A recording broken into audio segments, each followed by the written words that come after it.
sure he can do it all. Mr. Little. Thank you, Mr. President. Mr. Penley, have you ever testified under oath before today?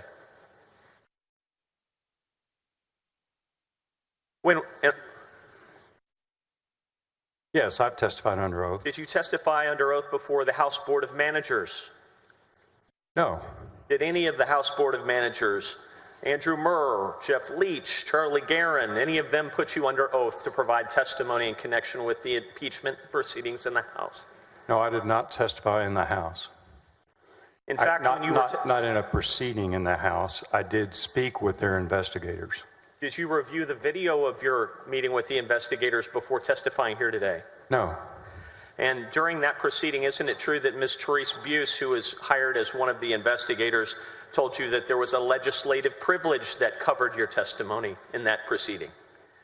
I don't know that she told me that. It was my understanding there was a legislative privilege.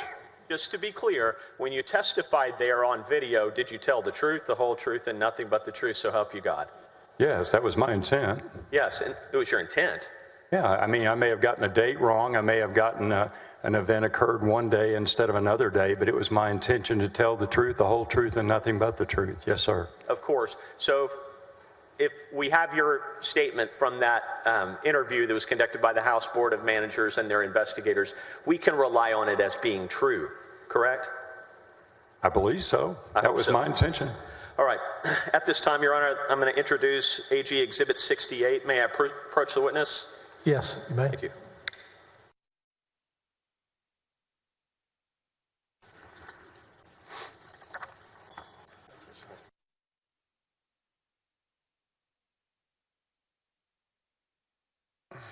It's not on our list, so you'll have to submit it at the right time. And we move for admission of AG Exhibit 68. Any objection? No objection, Your Honor. Admit AG 68 to evidence. Eric, Exhibit 68, if you would. Thank you so much. All right, to be clear, Mr. Penley, this is the referral that came to your office from the Travis County District Attorney's Office, and it was dated June 10 of 2020, correct? That's correct. It's received in your office sometime around June 17 of 2020, correct? That's my understanding, yes. And when you got this, neither David Maxwell nor you were excited about the assignment at all, and neither one of you really wanted to move forward with it, correct? That's true. And what Nate Paul was accusing these people here, or at least complaining about, if true, it was a 20-year felony. You would agree with that, correct? An alteration of a federal or a document, yes, it would be a 20-year felony. And there's a state analog to the federal statute concerning alteration of government documents, true? Yes, I believe that's 3710. So there was a state offense that had been alleged in this referral, true? He was claiming there were state law offenses, yes. Yes, that's what I said. There is a state offense alleged in this referral, true? Yes, if you believe what Nate Paul was saying. Yes, and it wasn't a crime to follow up on this. It wasn't obstruction of justice. It wasn't interference with an FBI investigation. True? To a certain point, I agree. Very good. In fact, when you were working at the U.S. Attorney's Office, there was an FBI employee in the U.S. Attorney's Office, or I'm sorry, in the Northern District of Texas. His name was Jeffrey Fudge. Do you remember that person? I don't. He was an FBI employee who was accused, indicted, and convicted of plugging other people's information into government databases and letting them know if there were investigations about them. You familiar with that?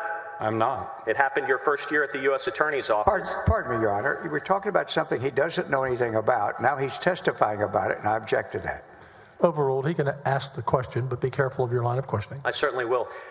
Have you ever heard of an FBI employee named Kevin Kleinsmith? I believe so. Yes. At the same time that you were doing this investigation, an FBI employee was being investigated and subsequently indicted for providing false information in pursuit of a FISA warrant. Correct? I've heard that. Operation Crossfire Hurricane, you've heard of that before, correct? I have. Yes. And so the allegations that are being made here, it's not a crime to follow up on them, and a state offense is alleged. True? I felt it was appropriate to do an initial review. Object now responsive. Sustained. True? Could you ask the question again, please? Yes. The state offenses that are alleged here, It wasn't a crime to follow up on them, was it? No, it wasn't a crime to follow up. No. But your testimony earlier was you hoped to slow walk it. Yes. Did you tell Michael Wynn that? No. Did you tell Nate Paul that? No. Did you tell your boss Ken Paxton that? No. And in fact, between June 17 and July 6, 2020, you only talked to David Maxwell about it, right? Between what dates? June 17 and July 6 of 2020, you only talked to David Maxwell about it. That's not correct. That was your testimony on direct. Would you like to correct it? I would, if I may. Please. I'm sure I talked to Jeff Mateer as well. In fact, we talked to Jeff Mateer when he handed us the referral on June the 18th, probably. We may be talking past one another. You did no investigation between June 17 and July 6. True? We didn't do any, no. Didn't do any work. True? That's true. Okay. I'm going to show you what's been marked as AG Exhibit 88.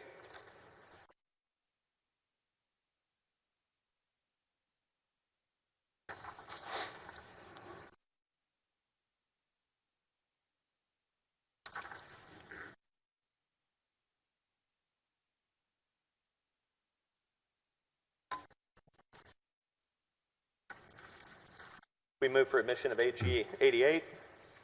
Any objection, Mr. Hardin? No, Your Honor. It's admitted to evidence, AG 88, 68. I'm sorry, say that number. 88, I see it. Thank you. Mr. Arroyo, if you could publish AG 88 on Bates page HBOM 181004. So move ahead 3 pages from there.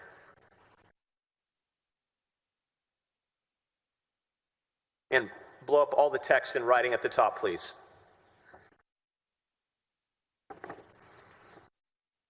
These are your notes, Mr. Penley, from your meeting with Ken Paxton on July 6 of 2020. True? Yes. And in that meeting, at the top you write, tampering with docs is a state issue, per Mindy of Travis County. Who's Mindy? Mindy Monford, the first assistant at the Travis County District Attorney's Office. Did she tell you that? No. You didn't know enough state law to know that there was a state offense alleged at this point in time, did you? That's incorrect. So you knew there was a state offense alleged. You didn't need Ken Paxton or Mindy Monford to tell you that. True? I believe I had discussed that with David Maxwell. You learned it from David Maxwell, right? I believe so. Did you look up the law yourself? I did. Good. Next line says he alleged they changed the search warrant. The next line after that, if you would, read that to the ladies and gentlemen of the jury, please. Ken just wants the truth, period. Ken just wants the truth. And to be clear for the ladies and gentlemen of the jury, who is Ken? That's Attorney General Ken Paxton. He told you he just wanted the truth. True? He said he did. Yeah, and you believed him at the time. True? True? At the time I believed him, yes. Yes, at the time you believed him. That's right, but not later. And so when you made these notes, you were making notes of what Ken Paxton was saying, and he was telling you he just wanted the truth. That's right, I wrote down what he said. The truth about what? About what happened with Nate Paul. And did you tell him you would get right on it? We did. We started trying to schedule a meeting. I don't think so. Let's move on to Object our to the next sidebar. exhibit. Withdrawn. Sustained. This is another portion of Exhibit AG 88.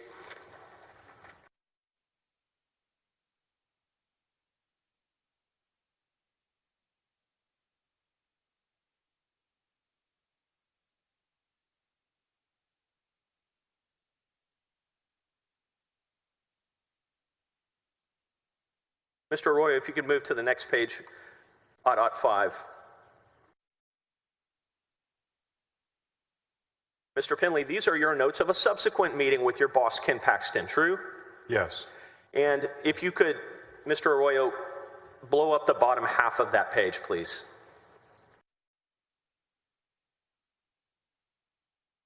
The date of this meeting is on or around July 16. Yes? Well, that's my best belief. I didn't date this page, and I don't know specifically when it was, but from looking at other information, that's my belief. This happened on July 16th. And how long had you been working at the Attorney General's office at this point? About 9 months. About 9 months, less than a year, certainly. True? Yes, I only worked there a year. And you wrote the word "can" and you bolded it, correct? Yes. Mr. Arroyo, can you bold that? Can you highlight that for me? And to the right of it, you wrote an asterisk, and it says, "He's embarrassed." That's what he said. He was embarrassed with you and David Maxwell. True? He was embarrassed at the lack of progress on the Nate Paul matter. Because you hadn't done anything. True? That's true. Below it says, "We've had this for 6 weeks!" exclamation point.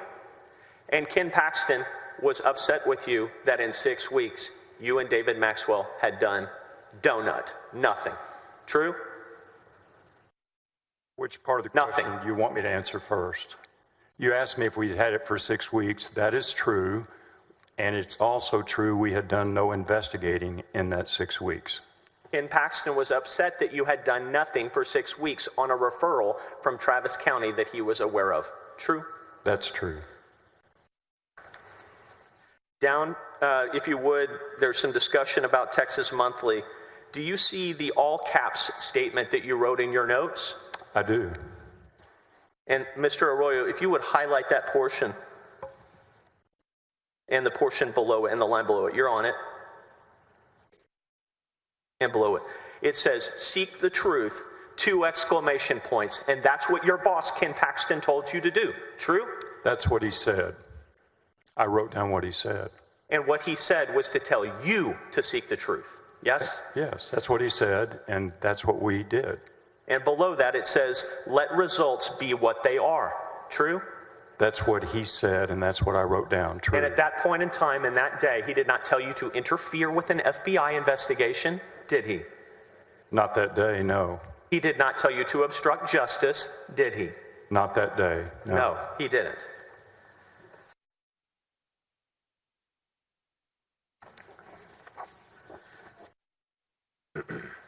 Mr. Arroyo, if you would, please bring up Exhibit AG 1009. This has already been entered into evidence, Mr. President, before the break. Exhibit AG 1009 is on the screen here, and these are your notes from July 23, 2020, true? Correct. And these are notes from your review of Nate Paul's earlier meeting with David Maxwell, of which you were not a participant, true? That's true. Yes. And in the middle, Mr. Arroyo, it says the agents didn't. If you can highlight that portion.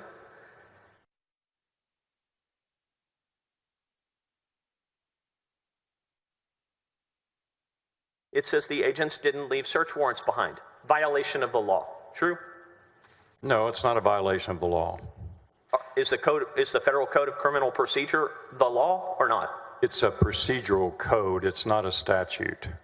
Okay. They broke the law as expressed in the Code of Criminal Procedure. True? They broke the procedural rules of the Federal Code of Criminal Procedure, if that was true. Let's turn the page. Next page, Mr. Arroyo. In the middle of the page, there's a section that says metadata on PDF.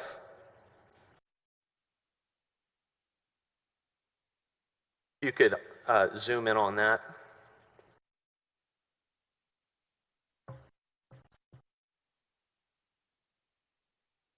It says, actually don't zoom in on that whole thing, just get the line below that as well, was created on 9/6. Can you read that okay, Mr. Penley? I can, thank Right, you. very good. It says metadata on PDF was created on 9/6. Yes, You would agree with me if someone was manipulating federal search warrants after they had already been served or after they had already been created, that is a problem, yes? could you repeat the question? You said manipulated. I don't understand what you mean. If someone were changing search warrants after a judge signed them, that would be bad. True? I'd agree if they were changing the text. Yes. Not just redactions, but changing the actual text, right? If they were changing the text that the magistrate judge had approved, that would be a crime. And the next page, if you would, Mr. Arroyo. About 3/4 of the way down, there's a paragraph that says claim above an asterisk. If you could zoom in on that for us. No, above that, please. The next paragraph above.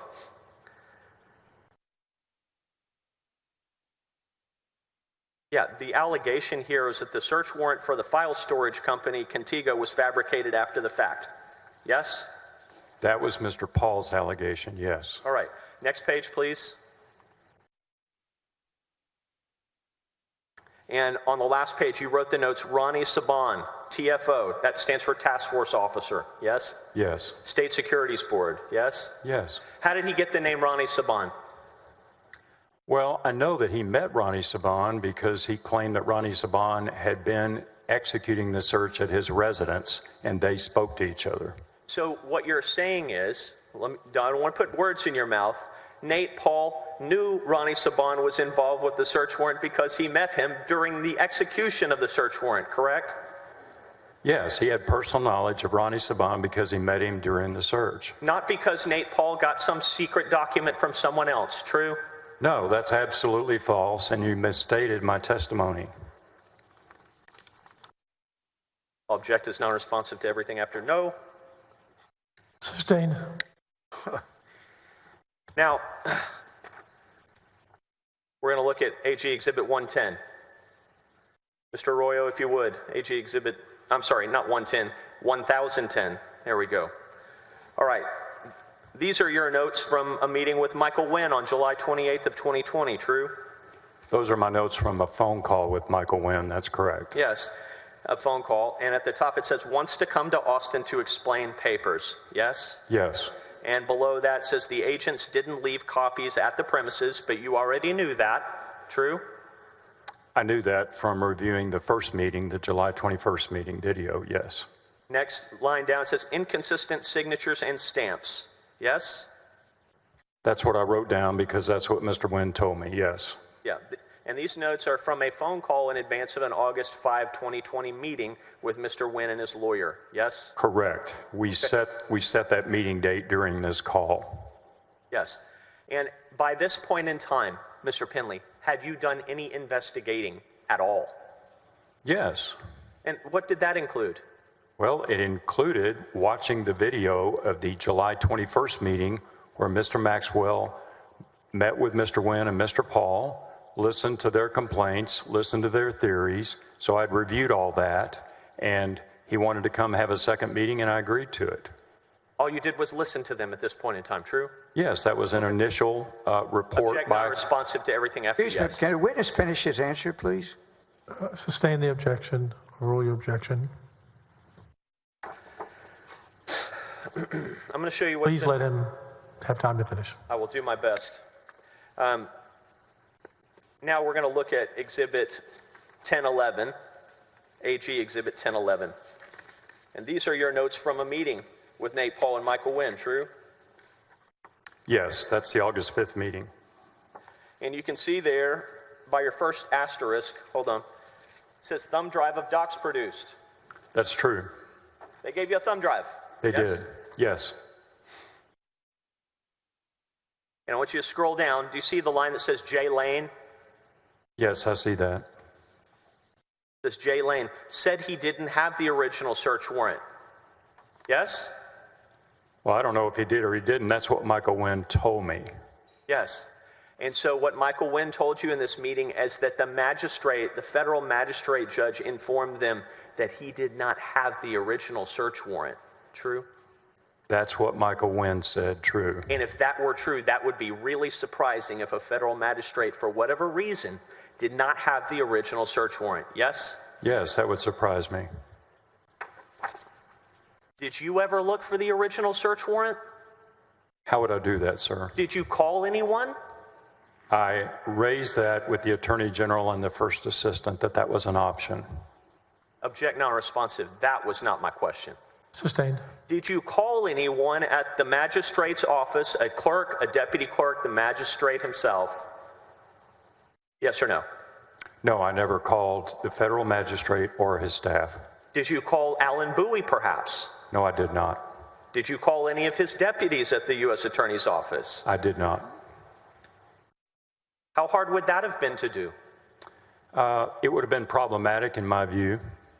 It would have damaged your reputation and the office's reputation potentially, true? Not my reputation. I wasn't concerned about that. I was concerned about the reputation of the office and our work with the federal authorities in the state of Texas. For you to call the feds, you would have worried that that would have harmed the reputation of the office. Not to make a phone call, but to Then make why didn't you do it? Because a phone call about this seemed to be high risk to the functioning of the Office of the Attorney General when we needed to work with federal authorities or appear in federal court, which our attorneys did all the time. That would have been high risk to make a phone call? You're going to tell these senators it was high risk for the Office of the Attorney General for you to pick up the phone and make a phone call, yes? Not to make a phone call, no. But to make a phone call about this, yes.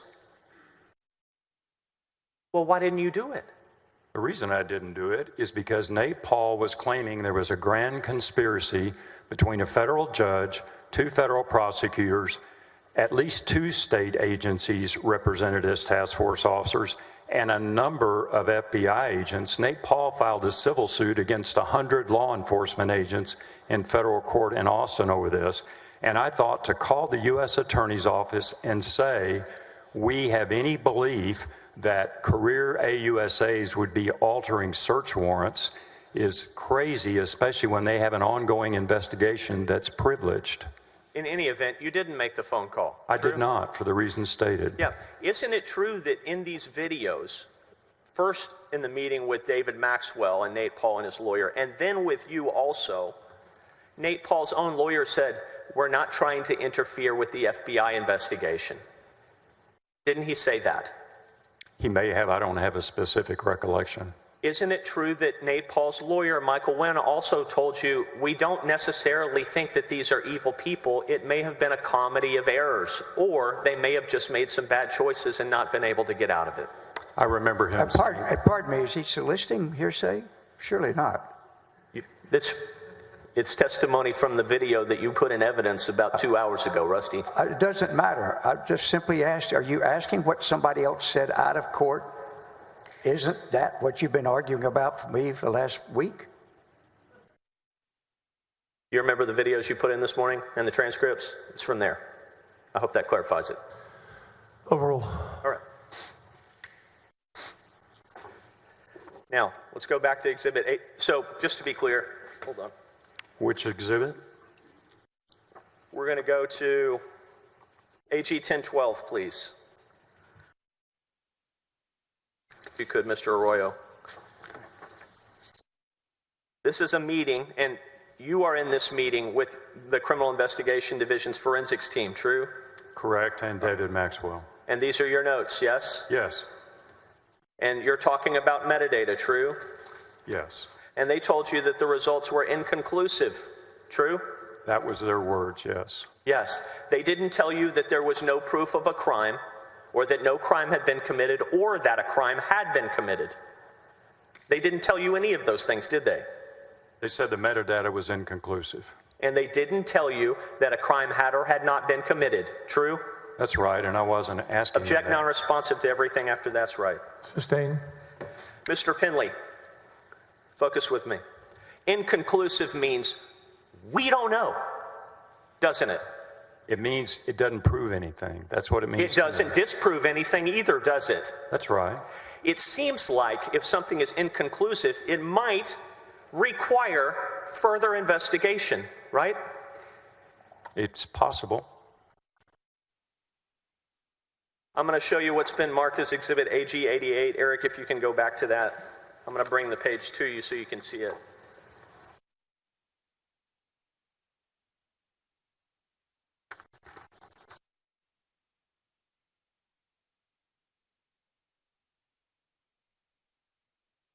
Thank you.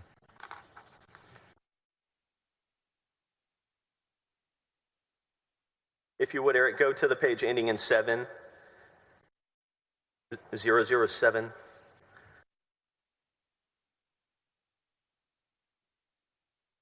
There, stop right there. Go back. All right, blow up all the text at the top.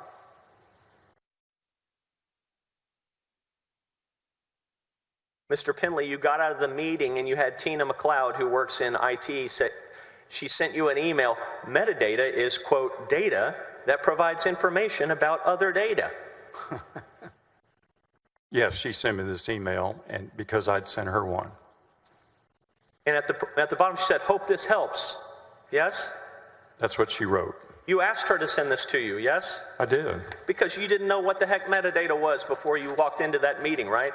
That's not correct. I had a general impression of what metadata was. Nate Paul was making specific allegations that he could understand the metadata, and he claimed it proved the search warrants had been altered.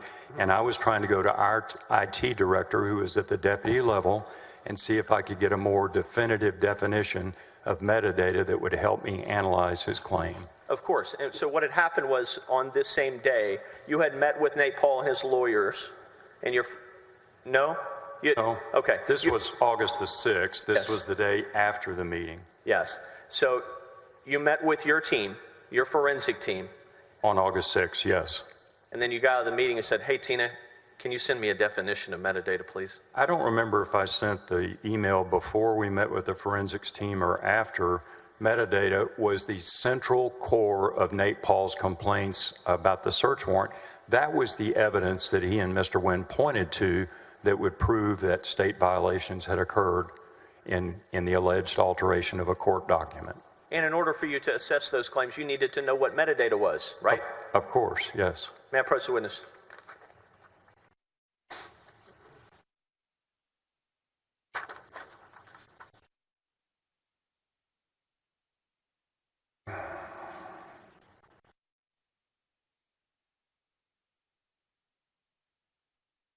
Mr. Arroyo, back to Exhibit AG 88. The page ending in .03, please.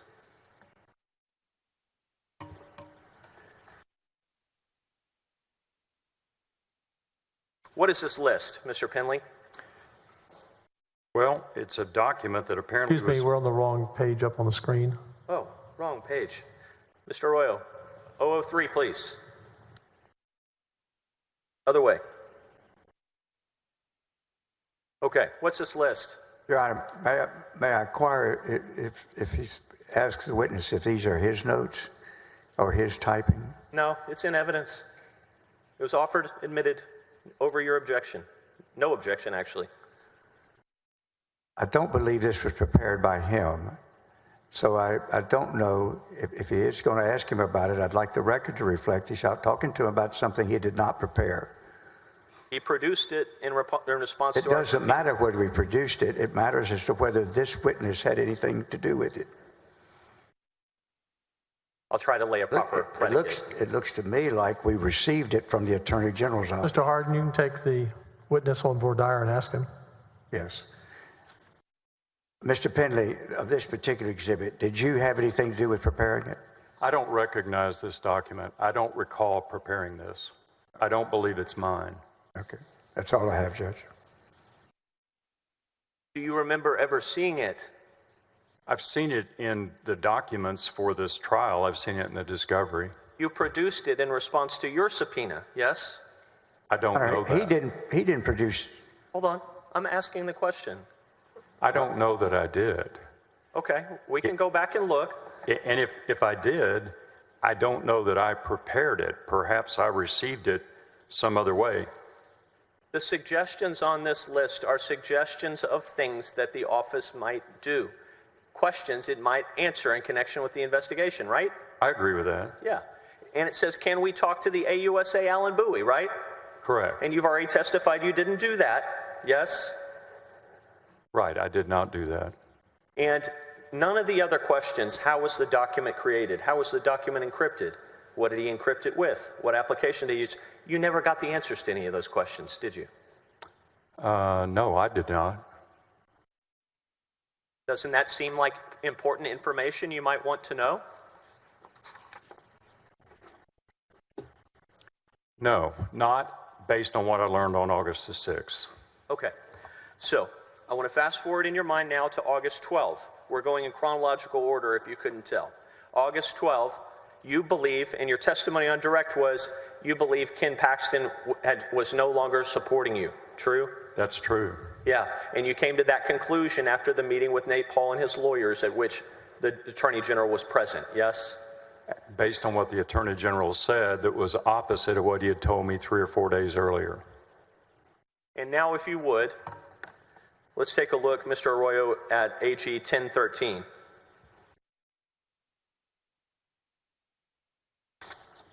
You and the deputies on August 13th, the day after you say you no longer felt supported by Ken Paxton, you got in a circle with your deputies, yes?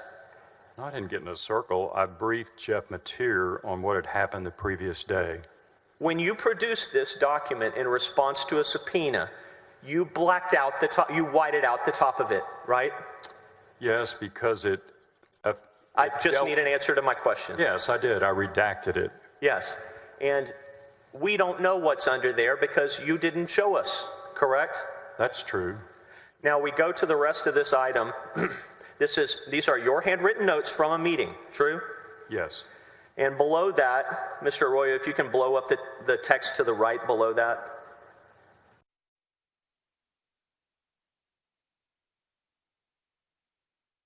It says, call Dan Cogdill. Yes. That's what you wrote, right? Absolutely. We're talking about that guy? Yes, the guy in the good-looking sport coat over here. It says, ask him if Maxwell and I say go no further with this. Did you call Dan Cogdill? No, we did not, but we considered it. Object not responsive to anything after no. Sustained. Below that, Mr. Roy, if you could highlight that, it says possible bribery.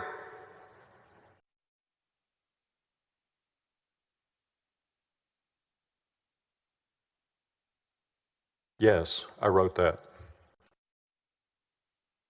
On August 13th of 2020, you had absolutely no evidence, physical, documentary, eyewitness, or circumstantial, that Ken Paxton was being bribed by anyone, did you?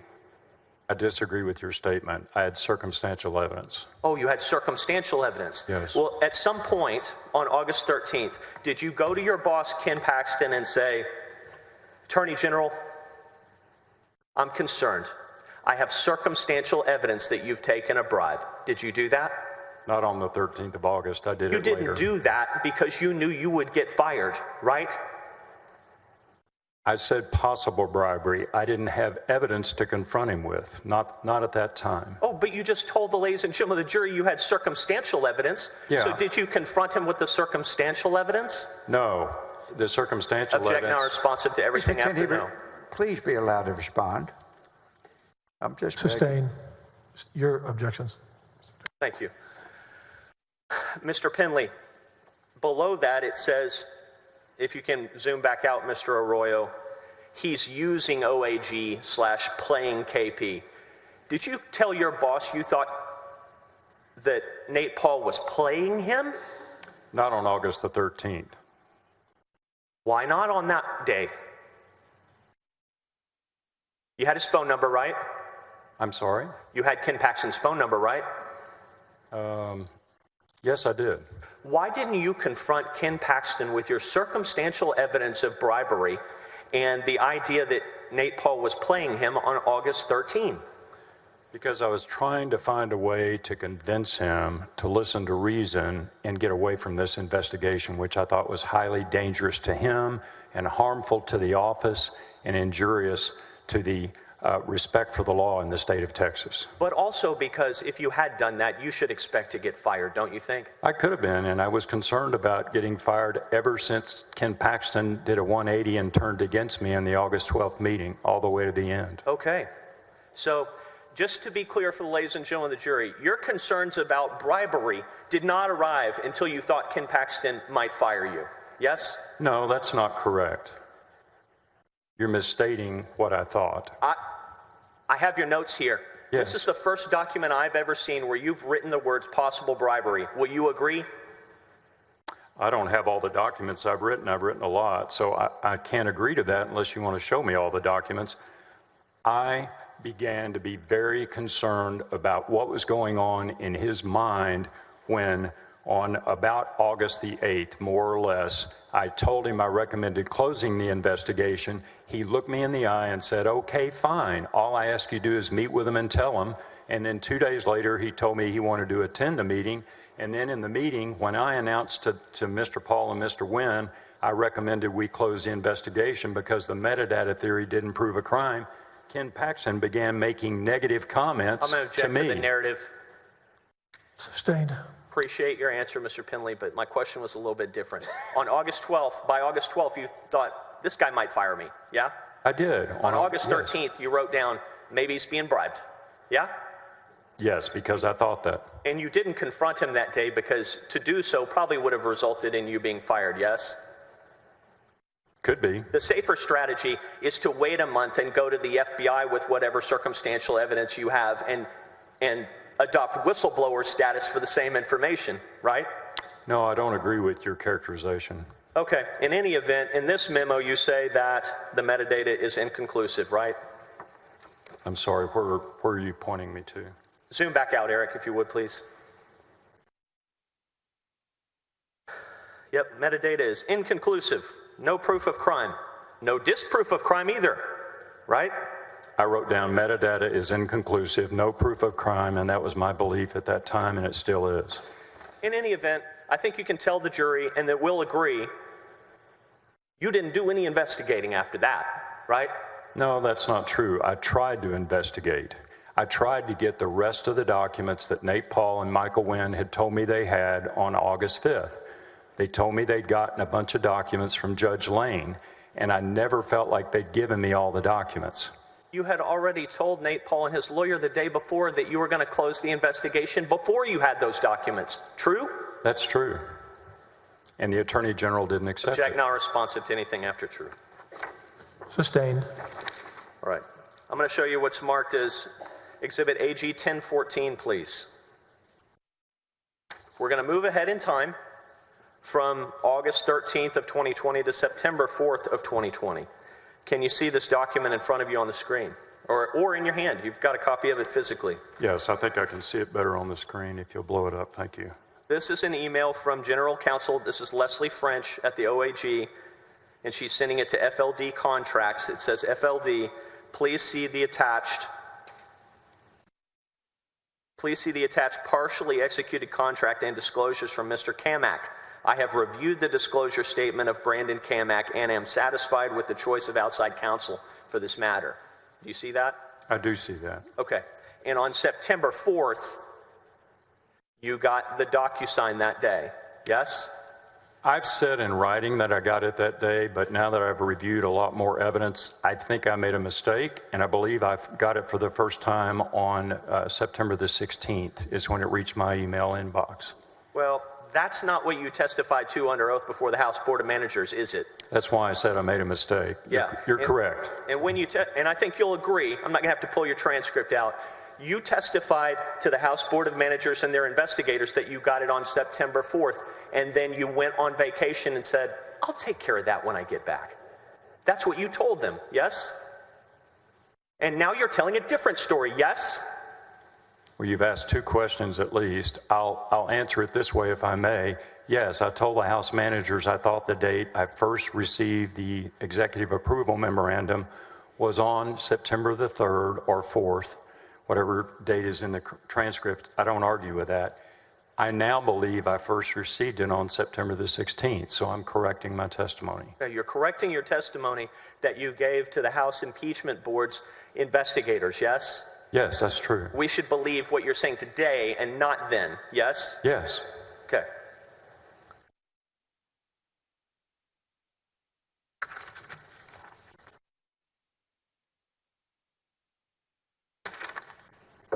Our next exhibit in time, if you would, we're going to go back to Exhibit AG 88. I'm going to show you the next page.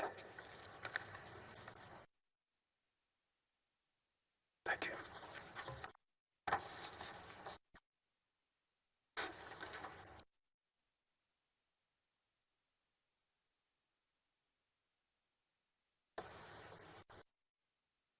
Your Honor, because it was, if I may, because this was a group offer, they're all, of course, Exhibit 88. If counsel could, on each one of these pages where he does it for us, give it some type of identifying so we can know and be able to pull back up later? Well, they're already in. I'll identify it by Bates number if that's okay. So, Mr. Arroyo, if you'll go to the Bates ending in 8. I realize they're in evidence. What I would like is a Bates number each time so I know which one to look for. Would you accommodate him, please? We'll do our best. Yes. Mr. Arroyo, go to page ending in 8.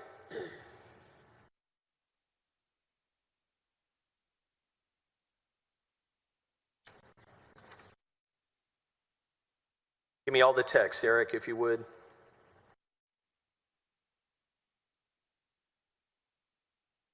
This email is sent from Mark Penley to Brittany Hornsey, copying Drew Wicker. Hi, Brittany. I received a voicemail from the general today. He is requesting that all documents I have on the Nathan Paul matter be copied and given to Elise. Did I read that correctly? You did. The Attorney General just sent you to the showers, didn't he?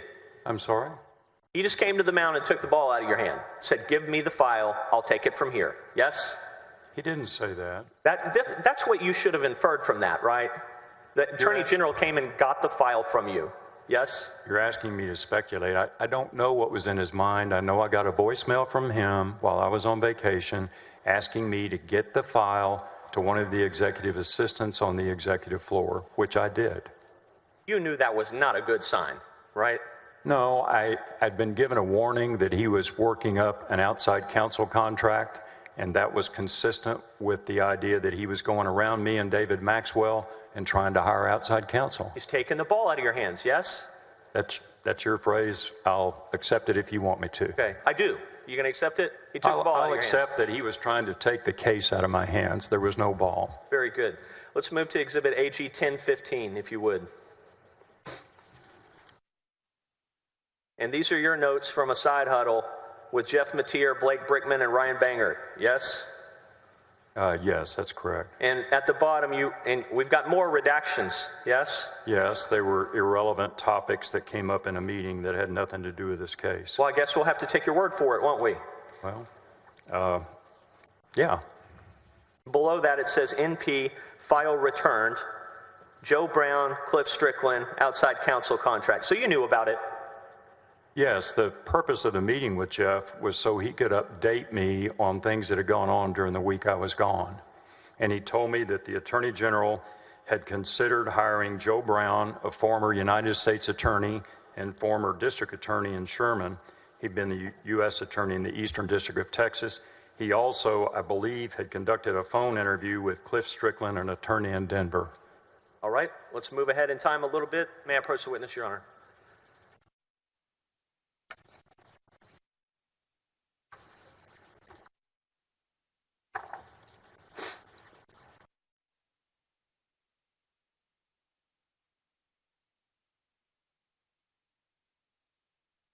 Mr. Penley, I'm showing you what's been marked as Exhibit AG 124. Eric, would you bring that up, please?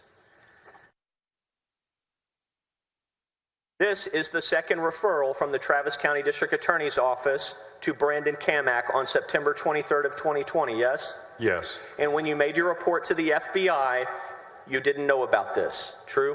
That's true. And when you, I believe the word you used on direct was apoplectic. Yes. When you were apoplectic about the grand jury subpoenas being served by Brandon Kamak, it was because you believed they were being used for civil discovery in a criminal matter. True? That's true. But in fact, they were related to this second referral and a bid rigging investigation that had been referred to the Travis County District Attorney's Office over to Brandon Kamak. You lost me on the second question. Could you repeat that, please? Yeah, let me try again. The grand jury subpoenas Mr. Kamak was serving were relating to this referral in a bid rigging investigation that had been made from Travis County District Attorney's Office to Brandon Kamak. True? That's not completely true. It's partially true. It's a lot true, isn't it? It's partially true. I'll explain if you want me to. You can do that on redirect, I bet. We'll try. But here's what I want you to understand and I want you to appreciate and agree with me on. You didn't know about this, and the subpoenas that Mr. Kamak was serving were related to this referral. Yes? A, I didn't know about this. I agree. B, all of the 39 grand jury subpoenas he obtained from Travis County did not relate to referral number 2. Part of them referred to referral number 1. Thank you. We're going to move to Exhibit AG 92.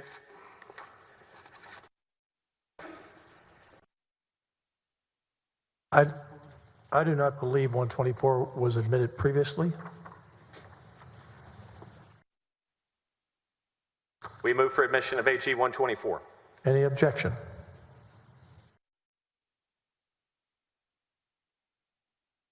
That's the document Mr. Harden, he had been working from before that one you were just handed.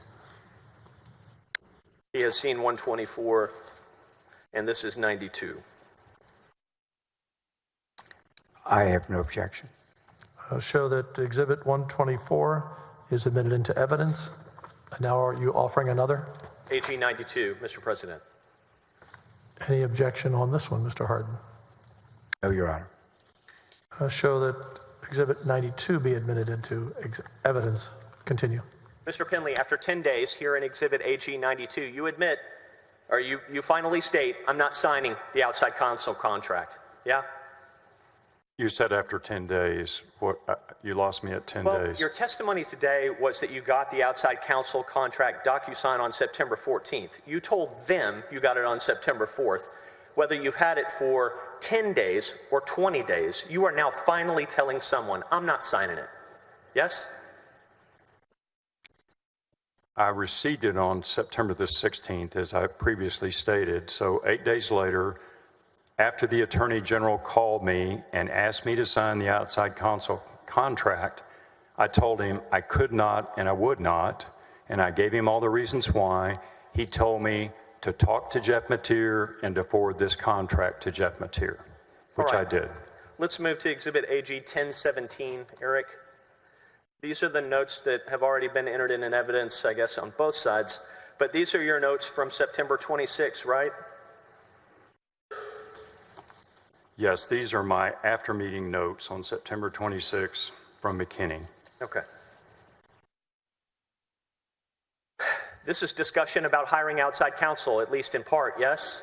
Yes, that was discussed. Okay, Eric, zoom in on the last half of the page, please. Higher. There you go, stop. Do you see the line about 4 lines down? It says, I said. Do you see that? Yes. It says, I said I don't need him, and we shouldn't be spending money on him when we can't give raises to our employees. Yes, I see that. You said that, didn't you? I did. None of that is your business or decision or authority at the Office of the Attorney General, is it? I don't totally agree with you. I don't have the ultimate authority, but I have a duty to tell him about things going on in my area of responsibility.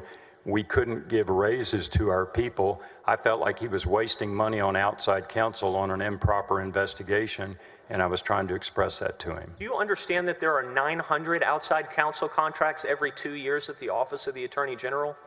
I didn't know that, but I'll take your word for it. And your explanation here, for one reason, Ken Paxton shouldn't hire Brandon Kamek is, I don't need him. We shouldn't be spending money on him when we can't give raises to our employees. That was what you said, yeah?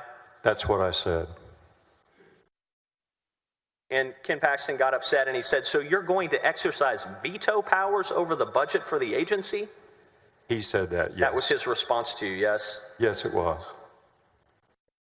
At the bottom, it says there's a chance of media exposure. Second to line from the bottom. Yes. You expressed you were worried about that, right? I was worried for his sake, yes, and I warned him. Go to the third page, if you would, Eric.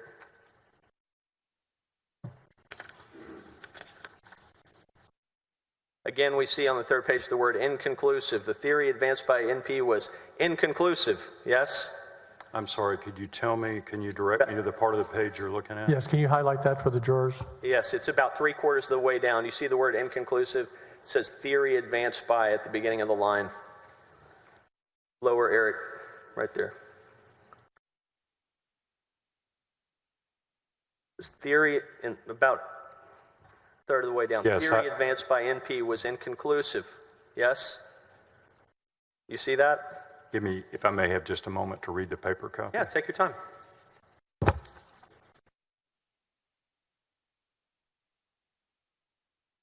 Yes, I wrote that. And toward the bottom of the page, and just leave it there, Eric, it says, I'm willing to hit the reset button and start fresh if they will produce docs, right? Yes, I told him that. You're 3 months into this referral, yes, and you're now telling your boss, I'm willing to hit the reset button. General Paxton? That's Yes? what I told him on September the 26th, yes, after repeated requests for all the documents. Turn the page if you would. Eric, give me the bottom half.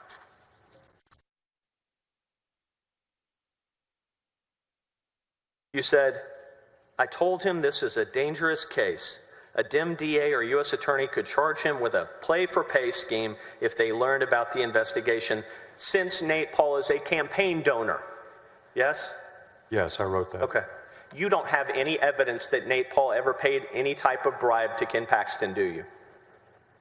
I disagree with your statement. Tell the ladies and gentlemen of the jury what evidence you have that Nate Paul paid Ken Paxton any type of bribe. Go. I've read the evidence that was filed in response to the motion for summary judgment that your team filed. I've read... Hold on a second. This is legal analysis based on what you've read? Is that right? You asked me if I had any evidence. I'm trying to answer the question, sir. No, Yes. You're analyzing what's evidence other people are offering in this case. On September 26, did you have any physical evidence, documentary evidence, eyewitness evidence, or circumstantial evidence that Ken Paxton had committed or been bribed by Nate Paul? I had circumstantial evidence. Anything else? I had his behavior, Anything else?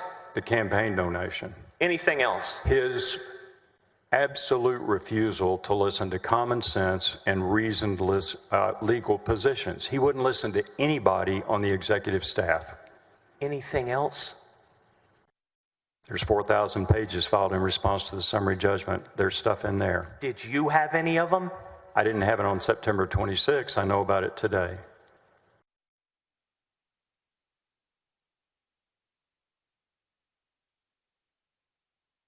The bottom portion of that bottom paragraph says, I gave him the scenario that NP, if indicted, could make up a story and throw him under the bus to the feds. That's what you told him, right? I did. You told him the risk was Nate Paul would manufacture false information that could harm Ken Paxton, yes? That's the way I phrased it, yes. That's what you said and that's what you wrote, yes? Yes.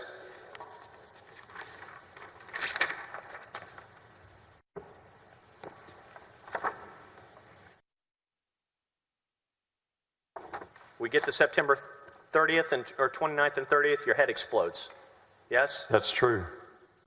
Figuratively speaking, I hope. That's what you said that's what you said to the House Board of Managers, I right? did, and I was extremely upset when I found out about the grand jury subpoenas, yes. I'm going to show you what's marked as Exhibit AG 50. May I approach, Mr. President? Thank you.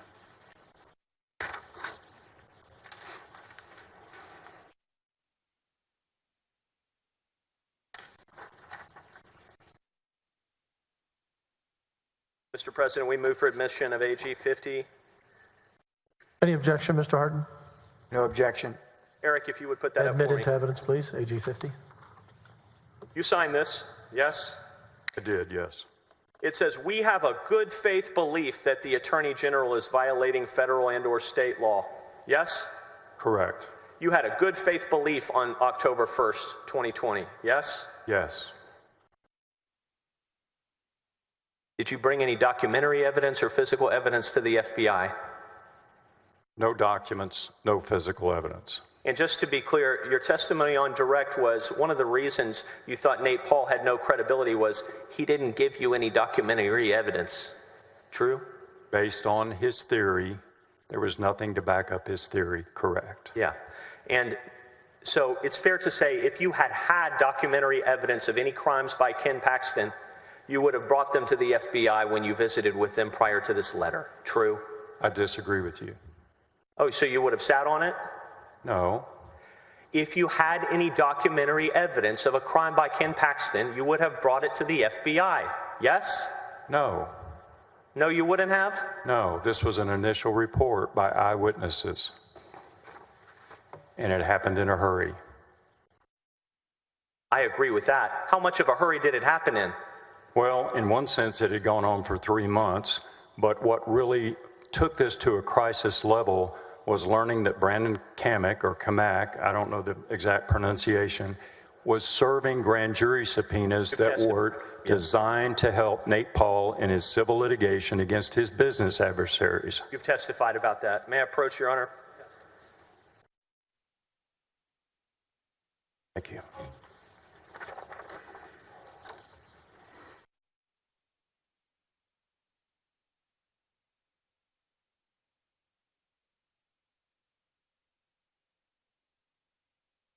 We move for admission of Exhibit AG 97, please. When you have time to respond, Mr. Hardin. No objection, Your Honor. Admit AG Exhibit 97 into evidence. From your office email, you forwarded grand jury subpoenas that were supposed to be secret to your counsel, Johnny Sutton, correct? That's partially correct, yes. And to be clear, you've never paid Johnny Sutton a dime, have you? Not yet. You have some type of pro bono deal with him? No. Who's paying for him? We haven't agreed on a fee arrangement yet. We've agreed to discuss that in the future. Let's let that sink in for a second. This man, who's a former assistant U.S. attorney, he's with the Ashcroft law firm, I believe. It's in multiple states. He's represented you for 3 years and you haven't agreed on a fee arrangement yet? I want to make sure I understand. That's right. Haven't paid him anything? Haven't paid him anything. He's never sent you a bill? No, sir. Sounds like a great guy. He is. And he's a former United States attorney, not an AUSA. At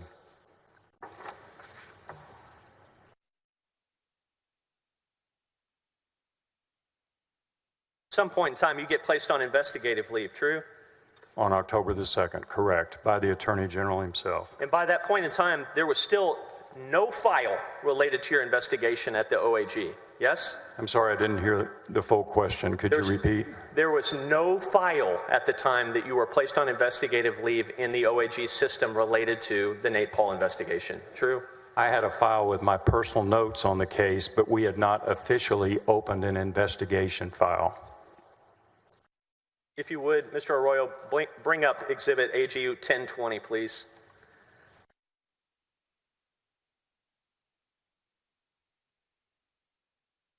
October 10 of 2020, these are your notes from a conversation with David Maxwell, correct? Yes. Blow up the bottom portion and highlight it, Mr. Arroyo.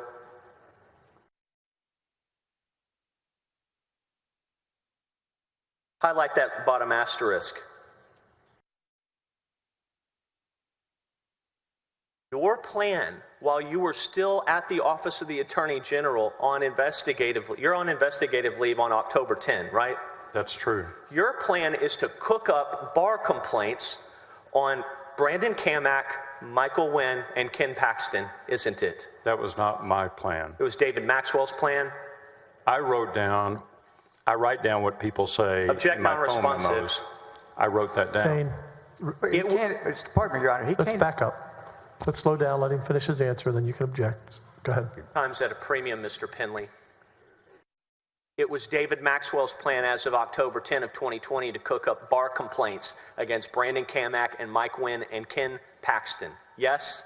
No, I don't agree with that. He said that. I wrote it down. That's what it means. And you wrote it down because, well, why don't you tell these people what he actually said? The best recollection, well, I have no independent recollection of these notes, so I wrote down the word cook up. We never did anything with it. We never even called the bar. But the two of you talked about it, yes? That comment was made on that date, and I wrote it down on October the 10th. Yes, I wrote that down. And toward the top, it says, look at the defense fund, may need a grand jury subpoena, right? Right.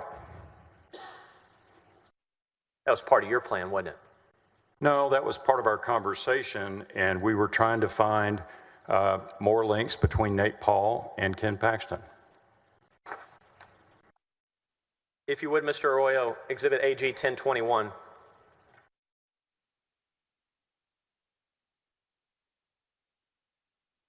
These are your notes. Let's work from the top. When did you write this? Hang on just a second. I guess I don't have a paper copy.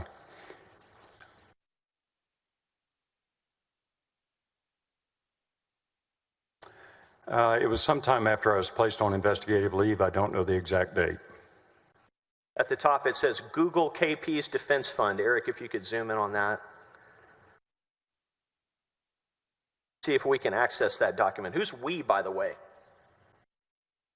Some of the whistleblowers. I can't name anybody other than myself. You guys are trying to dig for dirt on Ken Paxton, right? We're trying to find evidence to defend ourselves because we were being unjustly treated. Next paragraph, Mr. Arroyo.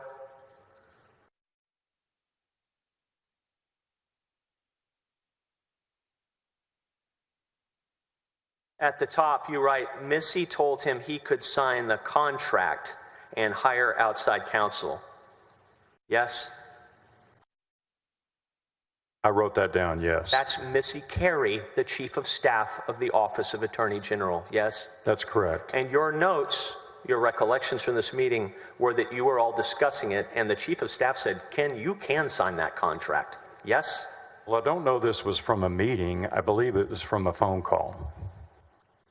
Let's go to the bottom 2 lines on that page, if you would, Mr. Arroyo.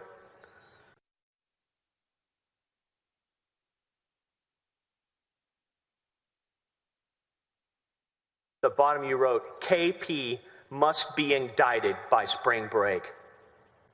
You wrote that, right? Yes. That was what you wanted, wasn't it? At that point, yes, because I believed he'd broken the law. Of what year? I'm sorry? Of what year? The law of what year? Ask the witness. Mr. Hardin, redirect. Thank you, Your Honor.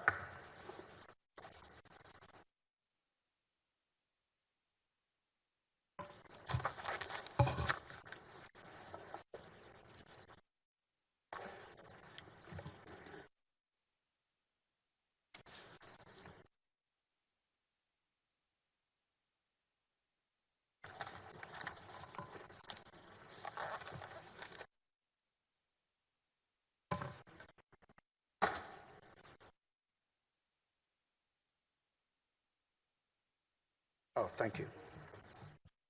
Thanks a lot.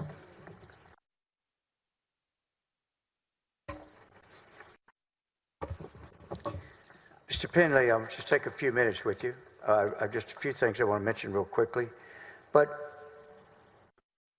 what is your testimony as to whether or not at the time all of this was happening, you had seen the referral that is called the second referral?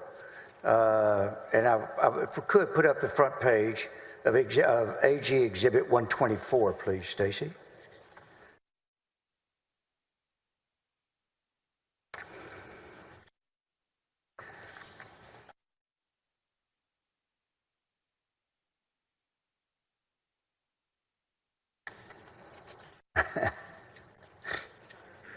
It's okay.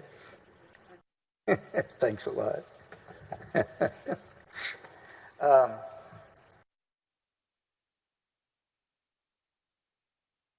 Now, Stacy, if we could put the date, isolate the date there. So September the 23rd, correct? Correct.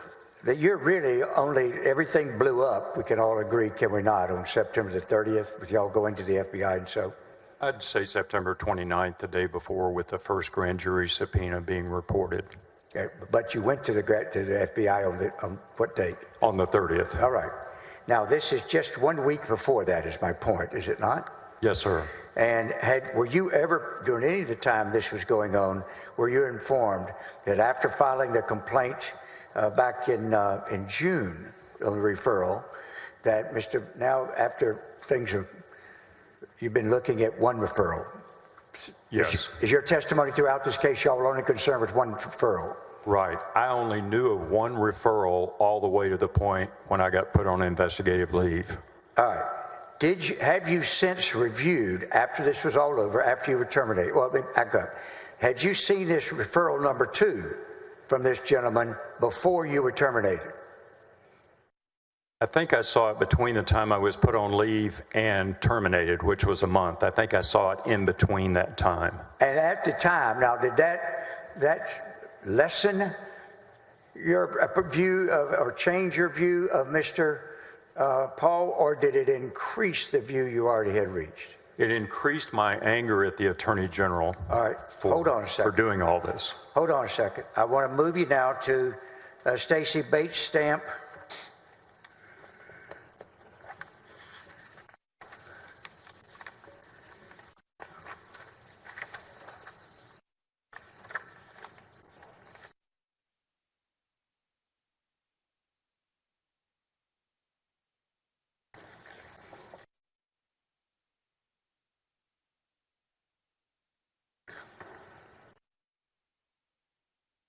I think it's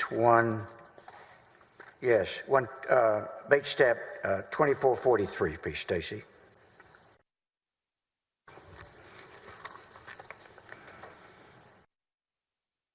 Now, you've heard on cross, you've been asked questions about when y'all met with the investigative committee that you weren't under oath, right? Yes, I recall that. I'm going to look at this. Does this page show? All right. Do you see whether or not Mr. Paul once again had a choice of whether or not to swear to the allegations he was making? Yes, I know that on both referral number 1 and number 2, those forms from Travis County have a line for a notary signature and a swearing that everything is true. Now, what is your opinion as to whether when he goes to the district attorney's office to file a complaint and has a chance to make his allegations, did he swear to those allegations? He did not swear to either complaint in referral 1 or referral 2. And when he didn't swear to the complaint, did you, once you found out about it, while you were, you say, on leave before you're officially terminated, did you look at the allegations this guy was making this time? I looked at the allegations. With that combined with everything else that had occurred, made me look in a highly skeptical way at his claims. Well, let me ask you this. Did you look at this referral number 2 and see that now he wants a federal bankruptcy judge investigated? Right. That makes 2 federal judges he wants the state of Texas to investigate, even though we told him he needed to go to the United States Department of Justice Inspector General's office to take these claims. And to take him seriously. He wanted us to take him seriously, I agree. Go to Bates Stamp if you can, Stacy, 124. Or that's the exhibit, excuse me. Bates Stamp 2445.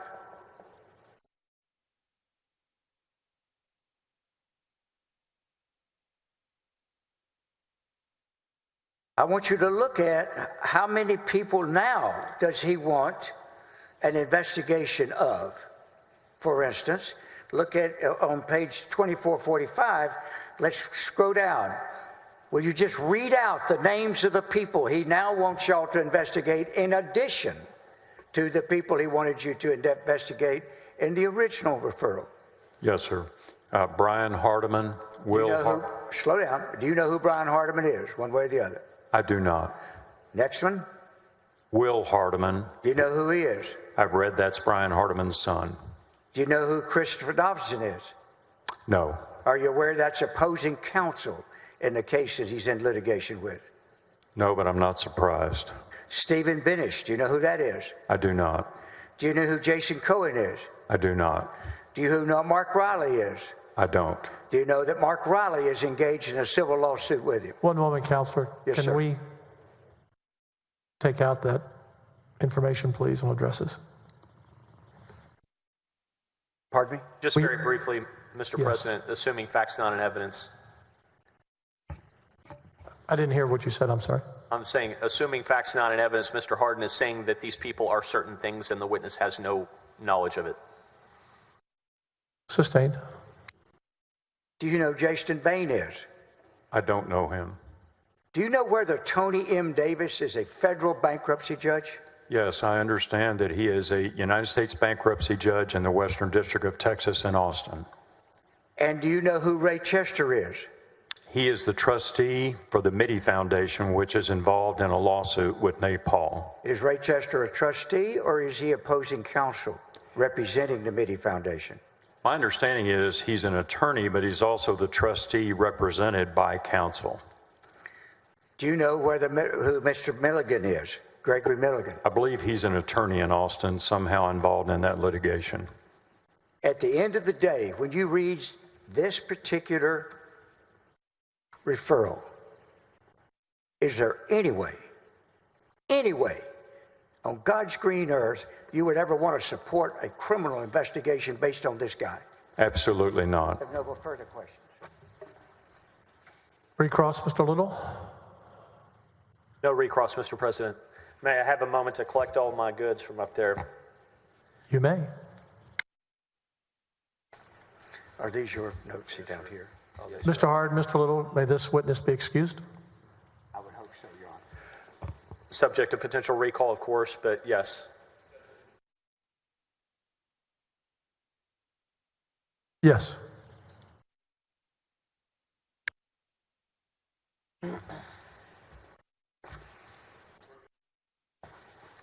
You may step down. Thank you. I'm going to take all those, leave those here for us. Thank you, Lieutenant. Thank you. Thank you, sir.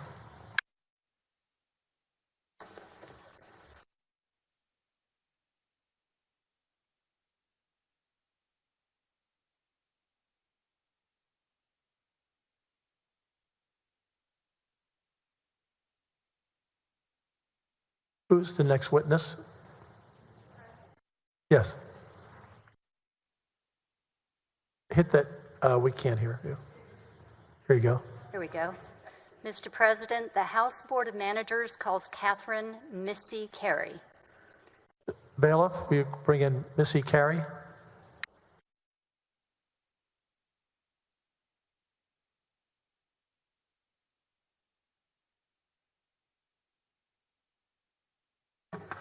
Got it.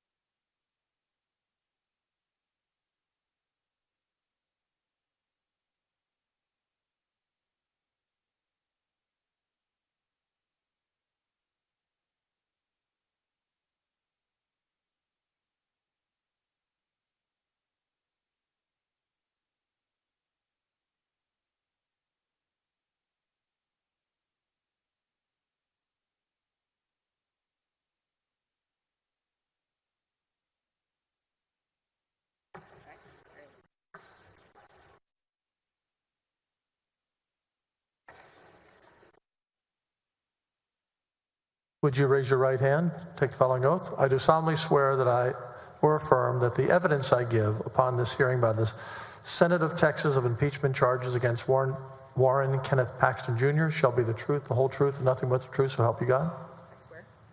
Please be seated. Counsel, will you give your name for the record? My name is Therese Boos. You may begin. Hey, Mr. President. Good afternoon. Good afternoon. Would you please state your full Hold name? on. Both of you are going to have to get much closer to the mic and speak up a little bit more. Yeah. No, that's the acoustics are not Yes, great sir. in here. Is that better? I can hear you. It's a big room. Can you hear me? Yes, ma'am. All right. Would you please state your full name? My name is Catherine Minter Carey, although I sometimes go by Missy. Is that a name your parents gave you? It's a nickname. My sister and I were Missy and Prissy growing up, and, I got the better end of that deal. So which name do you go by? I think everyone here would know me by Missy. All right. Okay, if I call you Missy. It is. All right, Missy. Where did you grow up? I grew up here in Austin. And what did your mom do? She was a school teacher and a stay-home mom. How about your dad? My father's an attorney. And where did he work?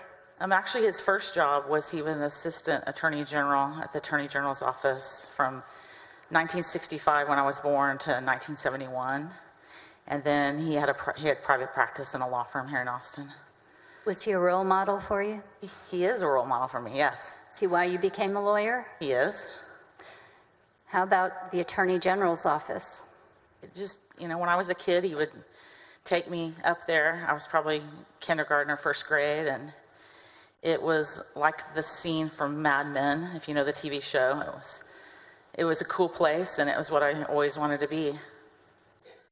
So where did you go for undergrad? I started at Hollins College, which is a girls' school in Virginia, and then I transferred to Texas A&M, where I graduated with What's your degree in? In political science. Where'd you go after that? I went to law school at St. Mary's in San Antonio. And were you licensed to practice law? I am. I'm licensed in Texas in 1990. After you got your license, where did you go to work? My first job was here at the General Land Office. I was a staff. First, I started out because I didn't have my bar results, and I learned quick that the Appropriations Act says you have to have a license to be a lawyer. So I started actually as a legal secretary or law clerk, and then when I got my results, I became a staff attorney there for 5 years. And when you got promoted to staff attorney, what kind of things were you handling? I did employment law. Wrote legislation. I worked on the Open Beaches Act, the Oil Spill Response Act. I did a little bit of collections for the Permanent School Fund. Did different things like that. At the end of your 5 years, where did you move to? I moved for the first time to the Office of the Attorney General. Okay. And which department were you assigned to work in? In the Administrative Law Division. And what kind of things did you handle? So part of the time I was a litigator in administrative law, represented the state in court. The other duties were general counsel to various state agencies that didn't have their own general counsels. I did open records, open meetings. I drafted rules, tried cases about the Administrative Procedures Act, did some employment law. Sounds like all kinds of things. Kind of a division that does a little bit of everything government-oriented. Okay. Did you leave the Attorney General's office? I did. I left the Attorney General's office for a while in 1997, and I was conscripted, so to speak, to work at the Texas Lottery Commission for Harriet Myers, Anthony Sadbury, and Judge Hill, John Hill, to work on a matter with the executive director at the time that was kind of well known in the press. Okay. So Was there a scandal? there was. And did it all have to get cleaned up? It did. And did you assist with that? I did. All right. After that work got done, where did you go? After that work got done, I was asked by incoming Attorney General, now Senator John Cornyn, to come and be the Attorney General's office's public information coordinator. So I came back to the Attorney General's office in 1999, and I did the coordinator position for a year, and then I was given the division chief of the Open Records Division next, and I think I held that position about 6 or 7 years. And at the end of that, where did you go? I was promoted to the general counsel position for the Office of the Attorney General. I think in 2006, I was the agency's general counsel. And after that? After that, I was promoted by Governor Abbott when he was still Attorney General to be the deputy for administration for the Office of the Attorney General, and I remained in that position when General Paxton came in and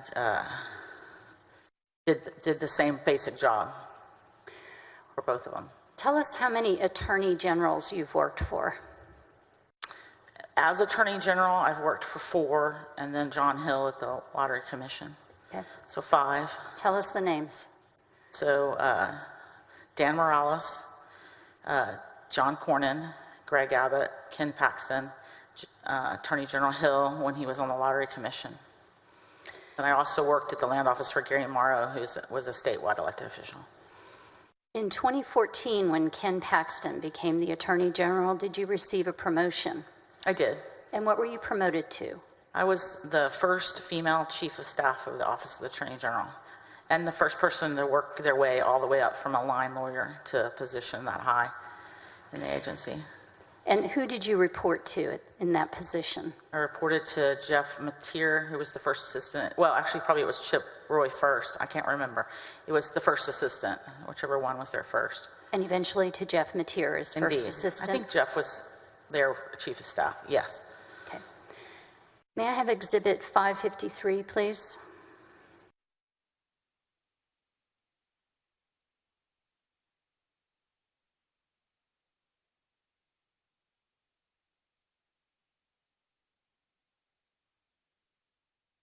It's not in evidence. It was used, I think, with the very first witness. And I'll offer it into evidence. It's an organizational chart. Any objection? No objection, Your Honor. Enter, I don't have a copy, but what's the number?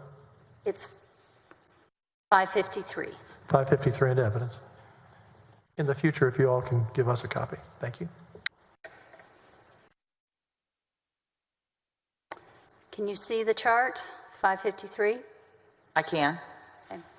And what year is this chart reflecting?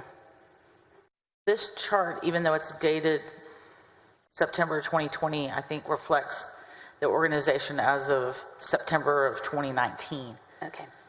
And are the names, have the names changed a little bit during the time that you were there? I'm interested actually in the divisions and the deputies, the slots.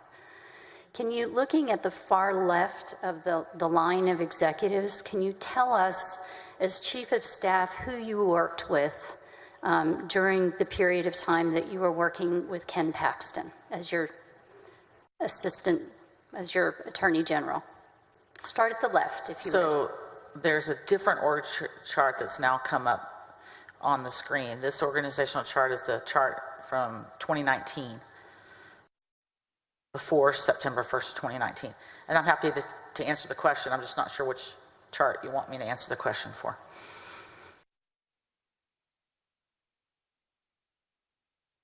Are we on 553? 553. 553.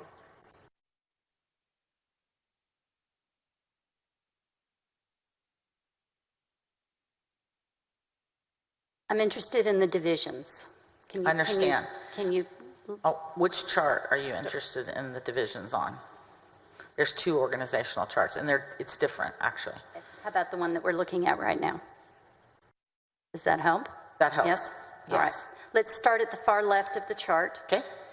And can you tell us which divisions you supervised and spent the most time with? The first assistant supervised all the deputies. However, Mr. Starr and I sort of split the deputies by areas of our expertise to assist Jeff in his management of the deputies. So for me, I was most involved with the Deputy Attorney General for Child Support and the 40 Director, the Chief Information Officer, which is the IT department, the Deputy for Administration, the Deputy Attorney General for Criminal Justice, the Director of Law Enforcement, and if you could shift it over a little bit.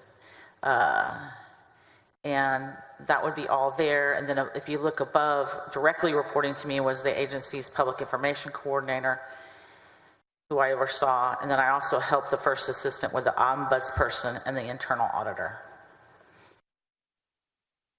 When you retired, how many years had you spent with the Attorney General's office? Just the Attorney General's office, somewhere over 20. Okay. 25, probably. 20, well, probably 20. And during the time that you were there, would you say you developed certain areas of expertise? I did over my career develop certain areas of expertise, yes. And those particular areas, do you actually teach? You teach other people about them? I have taught other people in the past, yes, about my areas of expertise. What kind of places have you taught at? I mean, I've taught at CLEs, I've taught at the National Association of Attorneys General. I was one of their instructor faculty. I've taught about how to run an Attorney General's office, how to fund an Attorney General's office, what do Attorney Generals do. I've consulted with other Attorney Generals across the country about their Attorney General's offices. I've taught ethics. I've taught contracting. I've taught administrative law. I've taught open records many times, open meetings, administrative law in general. And how about writing? Have you published any publications? I have. I've published law review articles and other writings, both about employment law, procurement law, administrative law. I'm board certified in administrative law. I'd like to go forward to 2018, if you would. All right. Okay. What building were you officing in at that time? My office in 2018 was in the Price Daniel building, which is attached to the Supreme Court on this side of the street. What floor? The 8th floor. And who officed around you? My office was directly next to the first assistant's with his assistant in between us. And on the other side was the conference room and then the Attorney General. So would it be fair to say that the people around you were the executive team? Correct. Was it all of the executive team or part of them? It was part of the executive team. For example, the Child Support Division has its own building out on Old Wharf, and the Child Support 40 director always had an office in each place. The Director of Law Enforcement and the head prosecutor also had 2 offices, as did the Director of IT. But it was intended to be the executive staff on the 8th floor. So in 2018, can you tell us a little bit about the quality of the executives that were around you? Who were they and what did you think of them? Well, Your Honor, objection relevance. It doesn't matter what she thinks of them. It has nothing to do with this. Sustained. Can you tell us, please, the people that worked with you,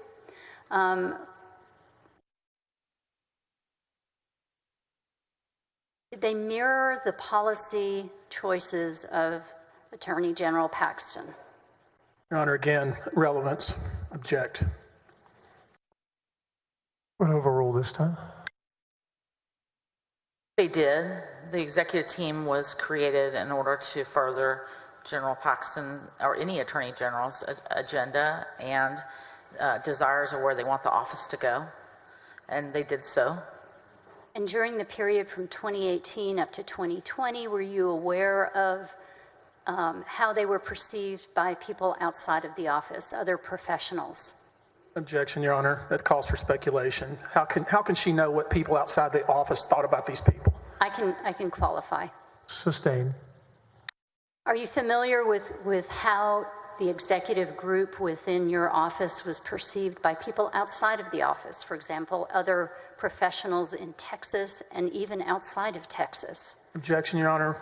Personal knowledge, she doesn't have it, and to the extent she has any, it would be hearsay. Sustained. Do you know what the general opinion was of the office from 2018 to 2020? Objection again, Your Honor. The general opinion of who? There's almost 30 million Texans. There could be 30 million opinions. Sustained. Did the executive team meet regularly with Jim Mateer? With Jeff Mateer, yes. Sorry. And at those meetings, would you all catch up on what was going on with each other's departments? We had a Thursday executive meeting that included, at times, General Paxton and Mr. Mateer and the deputies, and we caught each other up on what was going on, yes.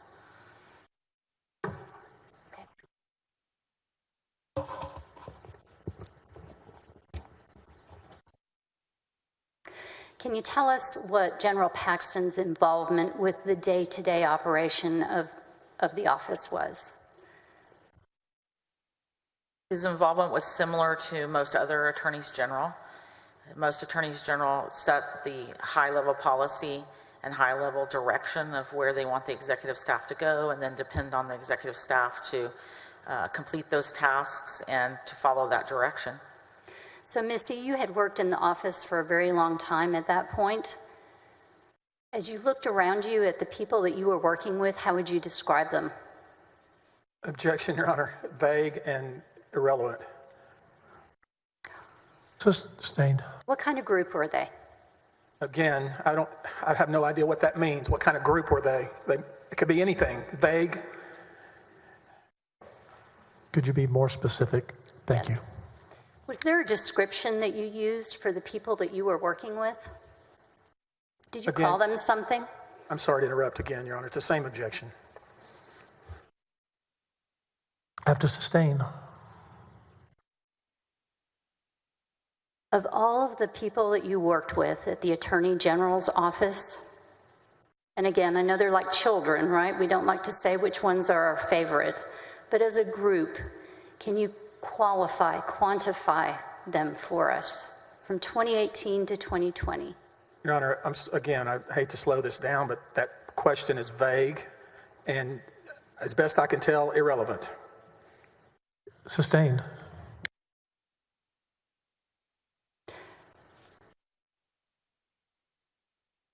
Describe your office for us in 2018? Is she, again, vague? Is she talking about the building? I'm not sure what she's talking about, vague. Yes, Councilman, can you be very specific? Yes. Can you tell me a little bit about the people who worked around you from 2018 to 2020, your executive team? It's a compound question. Objection. She's asking about multiple people. We don't know who she's talking about, but to the extent it's more than one, I it's can take them compound. one by one. If council wants me to do that, we can do that. You're on the clock. Yes, I want you to do that. Ask a specific question. Okay. Sustain. Be specific. Did you have an opinion about the people that you were working with, your executive team, during that time period? Yes. Tell us what that opinion was. Objection, Your Honor. Vague. Which person is she referring to? I'm referring to the entire executive team that we've talked about. Yeah, we And can. I'm sorry to do this, but she can ask, what's your opinion of Mateer? To the extent that's even relevant, probably not, but this is very vague. And to the extent it's not vague, it's compound. I'm going to overrule. You can ask the question. You can answer what your opinion was of the overall team. You can answer the question. My opinion of the overall executive team was that they were incredibly professional. They were committed to General Paxton's agenda, and it was a credible set of legal minds. Was part of your responsibilities working with and supervising the security detail group? Yes and no. Mm-hmm. I did not supervise the security detail because they work for the Department of Public Safety, but I did liaison with the security detail as one of their points of contact, myself and Jeff Mateer. Okay. How about the scheduler? The scheduler did not report to me, reported to Jeff, but I did help at times with questions and things with the schedule. I want to talk with you specifically about spring of 2018, okay? Yes. All right. Was there an incident that caused you some concern? Yes. And I want to talk about that. Can you tell us where you were when it happened? I believe you're referring to an incident at the Galaxy Cafe. I am. Spring of 2018, I was at the Galaxy Cafe on West Lynn eating lunch by myself. They have very small tables that sit 2 by 2, very close to the person who's sitting next to you. I was alone eating lunch, and there was a man and a woman sitting to the table directly next to me, probably within 3 feet away. And they were having a conversation, and the woman of the group was sharing what I perceived to be very Objection. personal. I'm sorry. She's about to repeat hearsay. I object to that. Sustained. As you sat and listened to the conversation, did you overhear some information that you felt was inappropriate? This question calls for speculation and also hearsay. I object. Sustained. As you sat and listened to the conversation, how did you feel? Objection, relevance. Doesn't matter how she felt. I mean, that has nothing to do with this case. Sustained. As you sat and listened to the conversation, did you decide to do something? Objection, vague. I'm not sure what that means, Your Honor. Will overrule. What did you do? After listening to the conversation, I took a photograph of this person and took it back directly to Attorney General Paxton. And why did you do that? Excuse me, can you move closer to the mic? Yes. Thank you, Ms. Carey. And why did you do that? Because I felt the conversation was... Objection, hearsay. I'm not asking for hearsay. I'm asking what her concern was. That's not what the question was, Your Honor. I asked her, Would you repeat the question? yes. You took a picture of the woman. Why did you do that? I wanted to talk to General Paxton about it, what I saw. Is security of the Attorney General something that you as an employee were very concerned with? Always. Was the conversation that you overheard causing you concern about safety for the Attorney General? No. What was it causing you concern about? Objection. She hasn't said that she was caused concern. I mean, it assumes that she was concerned, and she hasn't told us that yet. Sustained, you can ask that question. Were you concerned? Yes. What were you concerned about? The level of personal detail being shared in a public space. And was it directed to the Attorney General, Ken Paxton? No. Who was it directed to? It was directed to a man who I did not recognize at her lunch table. Okay. The woman that was speaking, did you recognize her? No.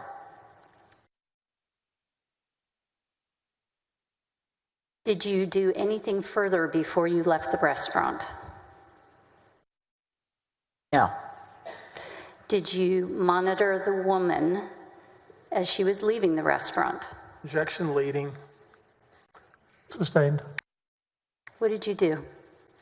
She's already said she did nothing else, Your Honor. Asked and answered.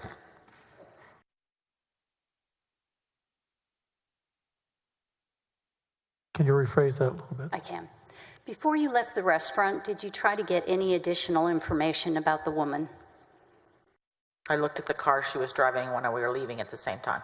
And what kind of information did you get about the car?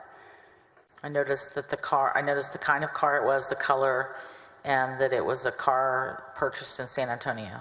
Okay. You had the picture in your phone, you had the car information. What did you do with that?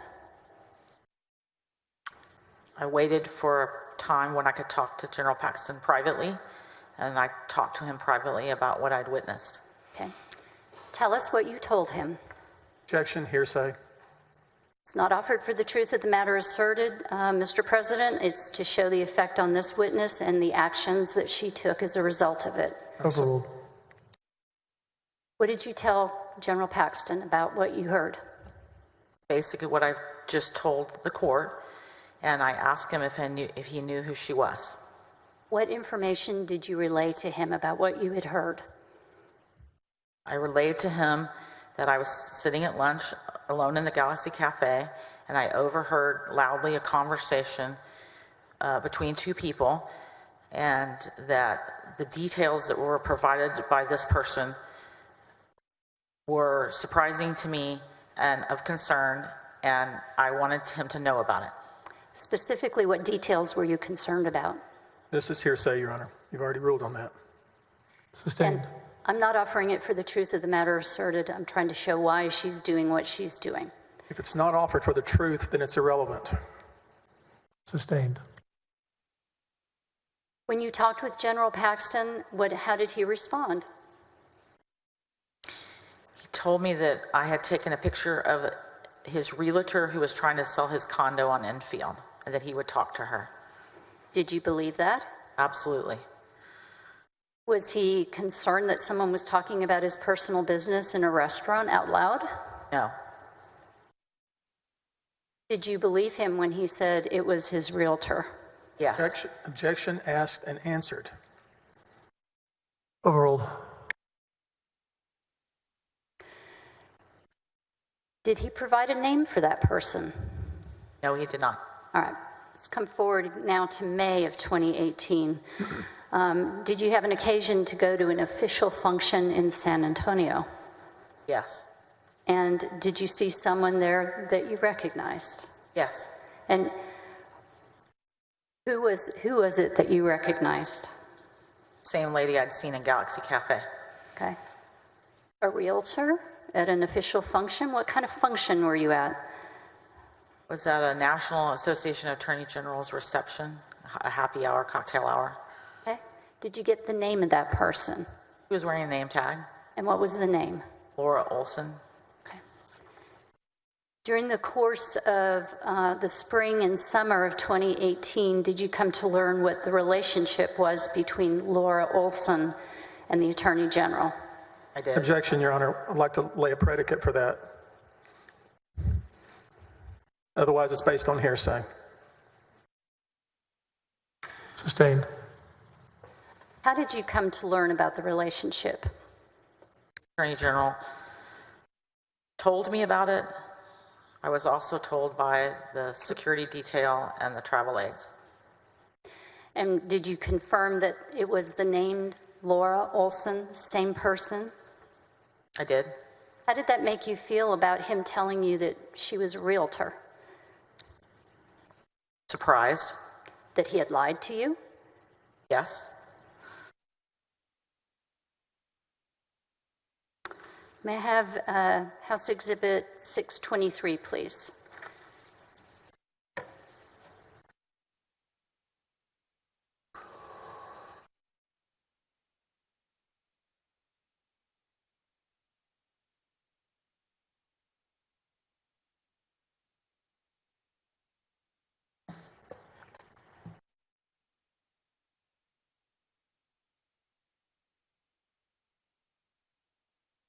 Would offer State's Exhibit 623 into evidence. Mr. President, it's a public record. Your Honor, Do we need to redact any of this? I would think so, Your Honor. This is like a speeding ticket or something. The information that's going to be put up is going to be redacted. It has been redacted. Not my copy. Yeah, nor on mine. I don't think we should be using this private personal information about anybody talked about in this trial. The hard copy will be redacted. What's going to be shown has been redacted. I don't know what they're going to show. Can you show us the redacted copy? Because ours is not redacted, nor counsel.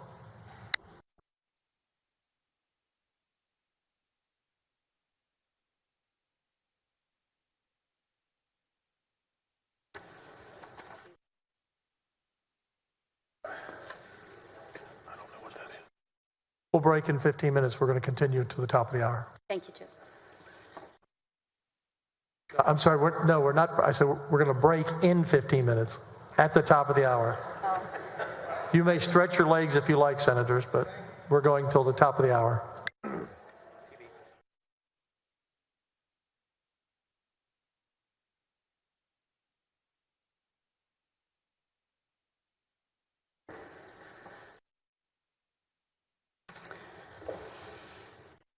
If I may, I'm going to move on and we'll come back to this exhibit. Okay, we'll come back to that exhibit. Continue.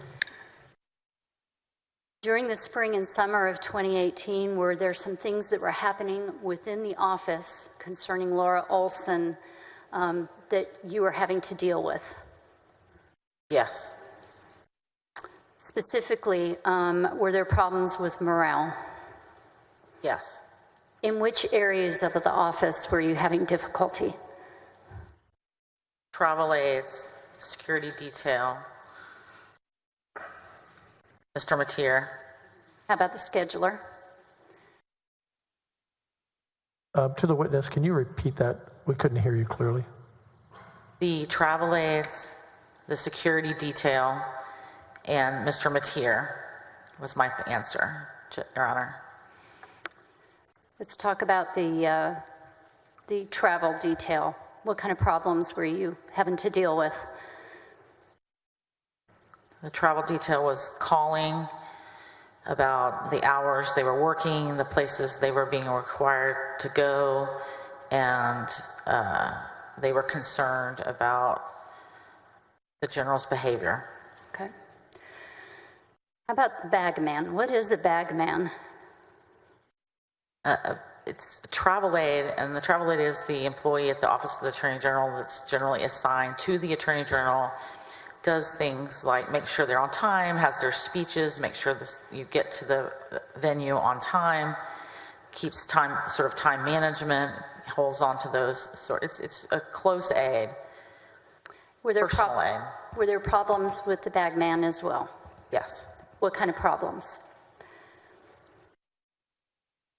Complaining about the hours worked, the hours worked that weren't state business, expressing those concerns to me because I approved their leave or required them to take particular kinds of leave for non-state business events. What kind of complaints were coming about the hours? Too long hours, no vacation, odd hours. Okay.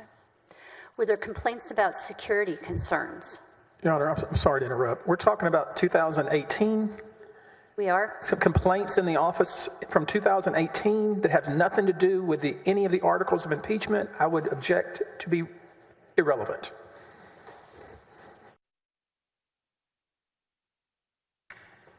Overruled. Complaints concerning security. What were the worries? Similar concerns. Which were what? Hours worked, non-state business, disorganization, and changes to the schedule. Issues concerning not state business. What kind of things? I mean, I think the affair was one of the concerns that was not state business. So were some of the different switches in the schedule between campaign events and state business. Who is J.B. Skis? He was General Paxton's travel aide at that time. And for the court reporter, it's S-K-E-E-S. Is that correct? That's correct. All right. And what kind of problems did you have with him, if any?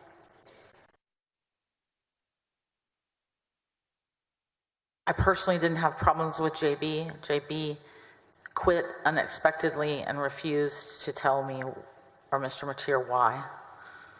You ever had that happen before? I have not. Okay. Were there issues with the Attorney General's wife that you were having to deal with as well? At some point in time, Mrs. Paxton was calling the office, asking about the schedule or asking where he was, and the staff was uncomfortable sometimes answering those questions, and they were complaining about that. Why would they be uncomfortable? Objection, speculation. Sustained. Do you know what caused them to be uncomfortable? Only what I was told. And what was your understanding? This question is going to be relating hearsay, which you just set it up as hearsay, so I object hearsay. Sustained. With a problem like that, with the problems that you were having concerning morale, what did you do?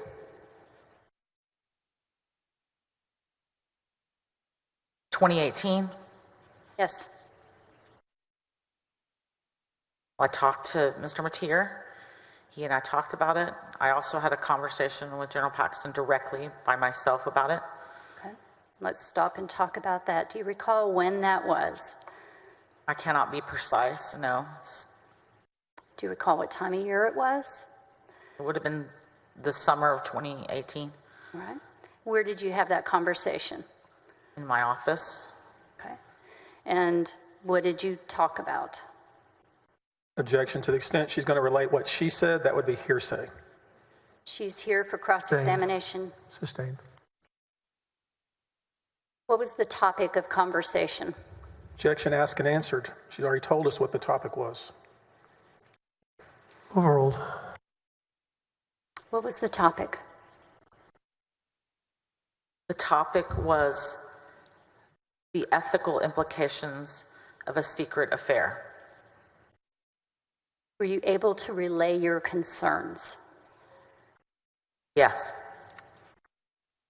Did he confirm that he, in fact, was having an extramarital affair? Yes. And did he tell you that that was with Laura Olson? No.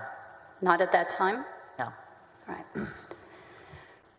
What was his attitude when you told him that things were not good within the office because of that? He was contrite, and he listened to what I had to say very carefully. Did you get the feeling that he thought it was none of your business? Maybe. But we had a good conversation, Okay. a productive conversation. Were you able to help him understand why it was affecting the life of the office itself? I tried to do that. How did you do that?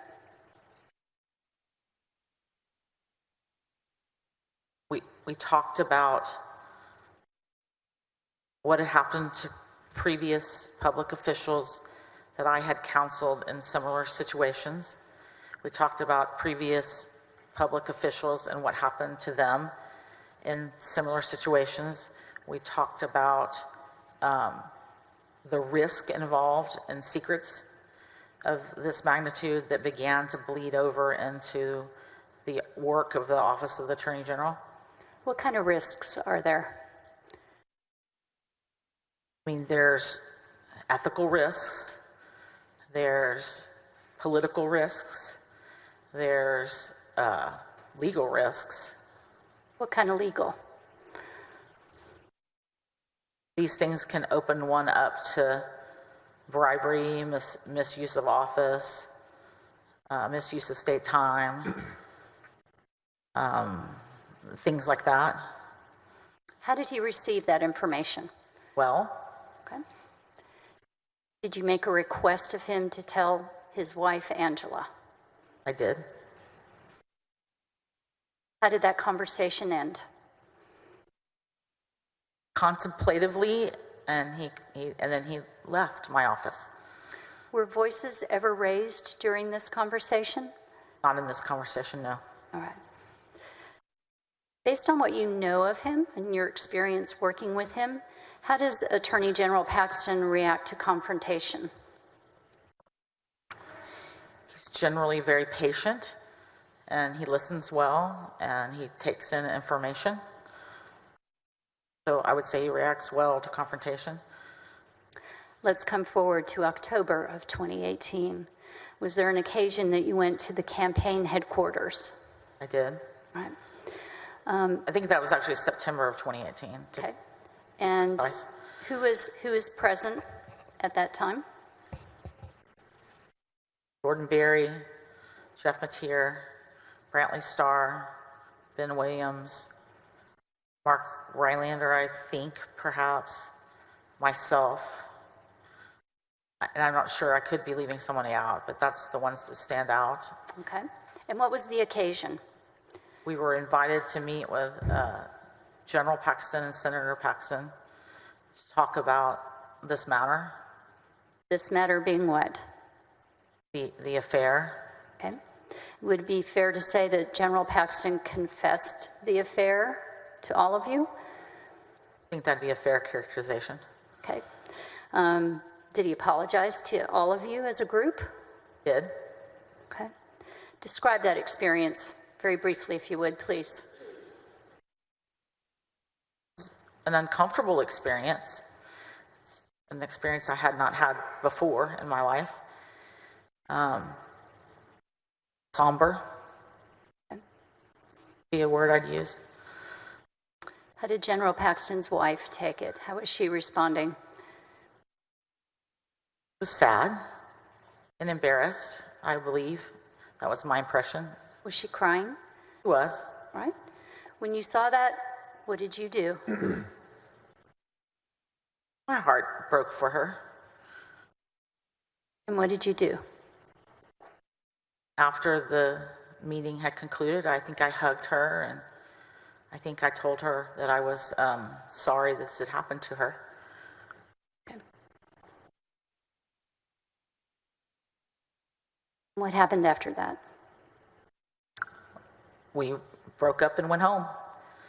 Went back to work. In September of 2018, after that meeting, did you believe that Laura Olson was out of his life for good? Again, at that point, I didn't know her name, but I thought that this type of behavior was out of his life for good, yes. Let's talk about August 1st of 2019, coming forward now in time. Was there a change in your duties? Yes. What happened? Judge Starr was being promoted to the federal bench, so there was a vacancy in the deputy first assistant position, which was equal to mine, both reporting to Jeff and helping manage the deputies in the way I described in the exhibit. I was told that that was going to change, and when the new deputy first assistant came in, who was Ryan Bangert, that my duties would be changed and I would be reporting only directly to Mr. Mateer.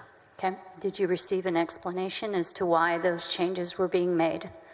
It was my understanding that those changes were being made at the general's request because I had said no to him too many times, is what I was led to believe. Let's talk about that. What kind of things would you Counselor, say? excuse me. The jurors have been here for 2 hours. Can we break? Fine. Certainly. Members, come back at 3:20. 20-minute break. Stay right here, You sir. can step down.